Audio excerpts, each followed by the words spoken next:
A portion of this video is brought to you by Sheath Underwear. For more information about Sheath Underwear, visit the link in the description or wait till the end of this video to hear more from me.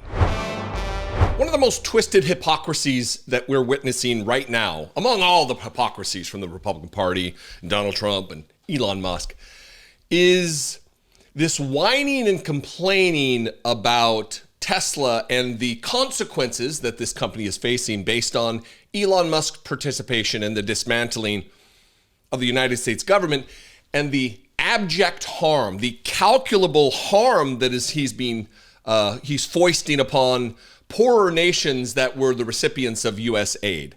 U.S. aid that tabulated to a fraction of a fraction of a fraction of the U.S. budget.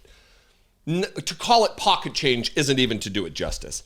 And yesterday, Donald Trump had an interview with Laura Ingraham on Fox News. Of course, no hard-hitting interviews, just softballs. And he declared it, that as President of the United States, that your opposition to Tesla, and some people are, spray painting cars. There may have been not a gas pump, but an electric power station set on fire, stuff that shouldn't be happening. But he's designating it domestic terrorism. The man who dispatched an armed mob to the United States Capitol in an act of domestic terrorism is now calling domestic terror spray painting Teslas. I'm going to play that, and then we're going to get to another interview Elon did yesterday, courtesy of this clip from Asen on Twitter that really takes the cake. It's Elon almost shedding tears, whining about, I've never done anything bad. I'm a really good person. And then we're going to get to the actual harm, the dead babies that are only dead because of Elon Musk. First, though, here's Donald Trump saying it's domestic terrorism as though he knows what that is. Do you consider what's happening an act of domestic political terrorism against one of your allies? So Elon is a patriot. And again, I hardly knew Elon until the election. And he turned out that he liked me better than he liked these radical lunatics that were in it, better than Kamala, better than Joe, because he's an intelligent person. He backed me, and he went. And he got very much involved. He actually would go around saying, if Trump doesn't win, our country is over. But do you consider this an act of domestic terrorism? I think so. Why? I think that if and when they catch the people, and I hope they do, the good thing is they have a lot of cameras in those places, and they've caught some already having to do with that. I think that you will find out that they're paid by people that are very highly political on the left. The other element of this, by the way, is the fact that this is just a propaganda tour. This is to get this out there in the media sphere so MAGA can attach to it, because they can't think on their own. They only communicate in meme. So when Donald Trump speaks or Elon Musk speaks, it gives them the talking points to go out into the world with. Elon Musk also did an interview yesterday, a super whiny, just demonstrably gross interview, where he is propagandizing and lying once again about the actual harms that he's visiting upon the world with his involvement with dismantling the United States government.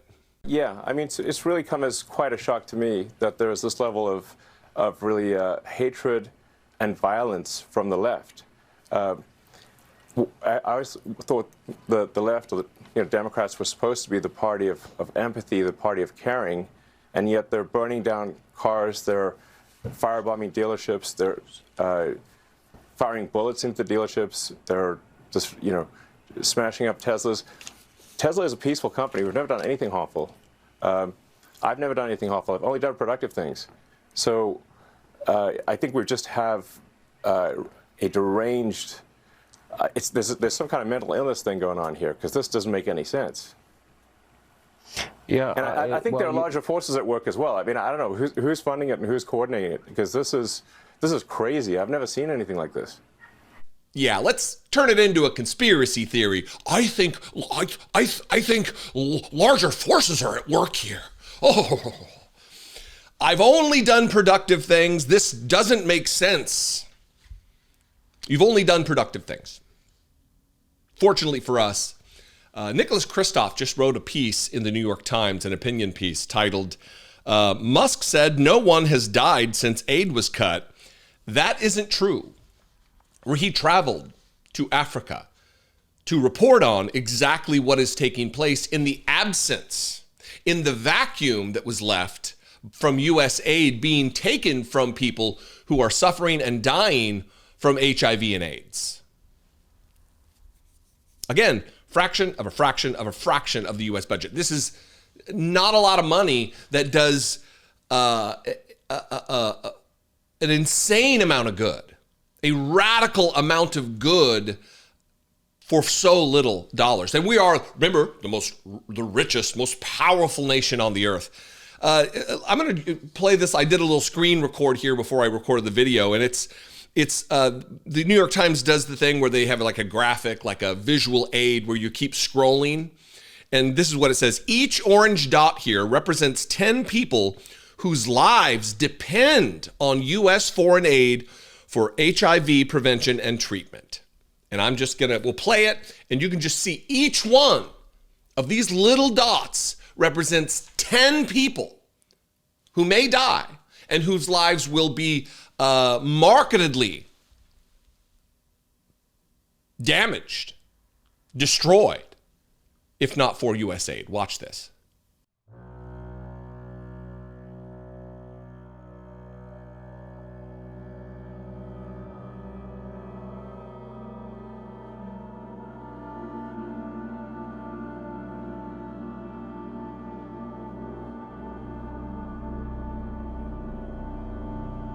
And there at the end, I mean, an estimated 1,650,000 people could die within a year without American foreign aid for HIV prevention and treatment. That might be more than the population of my home state of Idaho. One state wiped off the map in 1 year. Now, of course, it does say an estimated this number of people could die.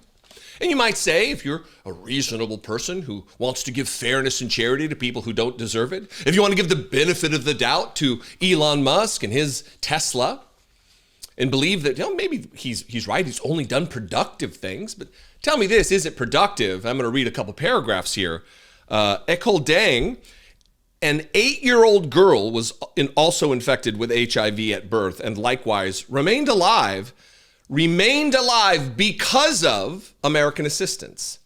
Then in January, when Doge went to town, when Donald Trump dispatched the only does productive things Elon Musk in January, Akel lost her ID card, and there was no longer a caseworker to help get her a new card and medicines. She too became sick and died, said Labani. Here's one of the 1,650,000 people who could, in this case, did die because of lack of aid. A human being, a human life. Where's the cacophony of protests ringing in your ears that all lives matter from these fucking people? Yes, this may eventually save money for United States taxpayers. How much? The cost of first-line HIV medications to keep a person alive is less than 12 cents per day, says the guy who's only done productive things. Elon Musk, Tesla is burning to the ground. Domestic terror. This is domestic terror. When you could spend 12 cents per day to save a life, and instead you're raking in $8 million a day, billions and billions and billions and billions and billions and billions and billions of dollars from the United States taxpayer. It's a grift. It's a con. Oligarchy is evil. It's not productive. One more paragraph. I asked Labani if he had ever heard of Musk. He had not. So I explained that Musk is the world's wealthiest man and has said that no one is dying because of US AID cuts. That is wrong, Labani said, sounding surprised that anyone could be so oblivious. He should come to grassroots. And the narrative that Republicans, these soulless, all lives matter liars and hypocrites want you to believe is that they've done no harm. that no lives have been lost, while they whine and cry that the stock price of Tesla is half of what it was just a few months ago, or maybe just a month ago. This is what matters to them. The money and the value, the size of their swollen pockets. That's what matters to them. Not dead black kids, not dead Africans. Oh, they're other. They're not worthy of 12 cents per day from the wealthiest nation on the earth. And then you may hear Republicans, well, we've got homeless vets. Yeah, what about them too? You've cut aid to the VA. You're liars and hypocrites who are doing material damage to our world and our country. What do you think? I throw this to you. You can call the voicemail line 714-576-4054. Of course, you can email me as always daily at dollemore.com. You can comment below. I would appreciate that very much. You can support this work, help me produce these videos by becoming a channel member. Click the join button below or go to patreon.com/IDoubtItPodcast.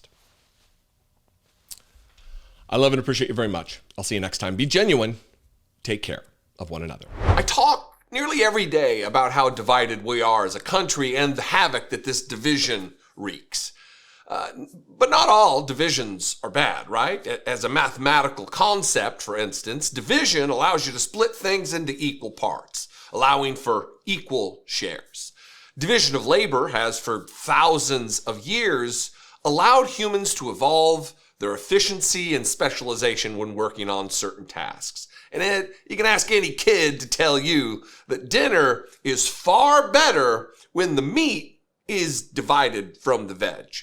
And what's more annoying than when you're sitting at a cramped table or out in the humid weather than having your meat smashed into your two veg? Is the meat and veg metaphor working here?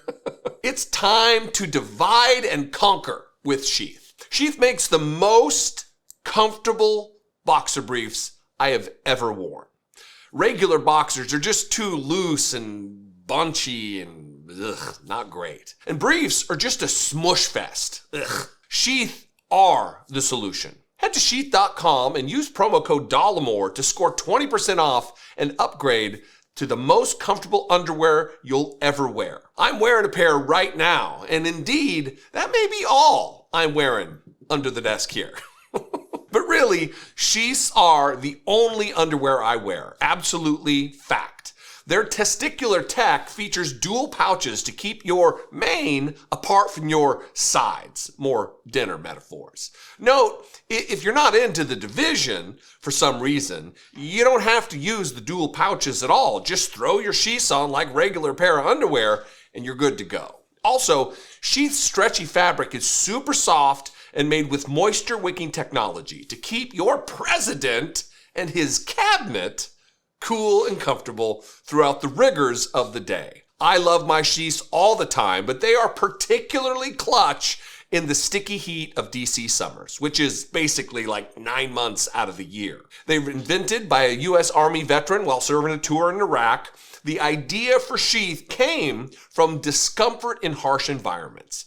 As a former Marine stationed in that part of the world, I get the inspiration. The airflow meshes are my personal favorite, but Sheath has tons of excellent styles and designs. Pick a pair and Sheath will hand them to your doorstep nearly instantly thanks to blindingly fast shipping and amazing customer service. Also, Sheath supports multiple charities like Socks for Soldiers and Doctors Without Borders. So with your purchase, you're making the world a better place too. Upgrade your undergarments, score 20% off right now when you head to sheath.com and use code Dollemore. Divide and conquer your discomfort with Sheath Underwear.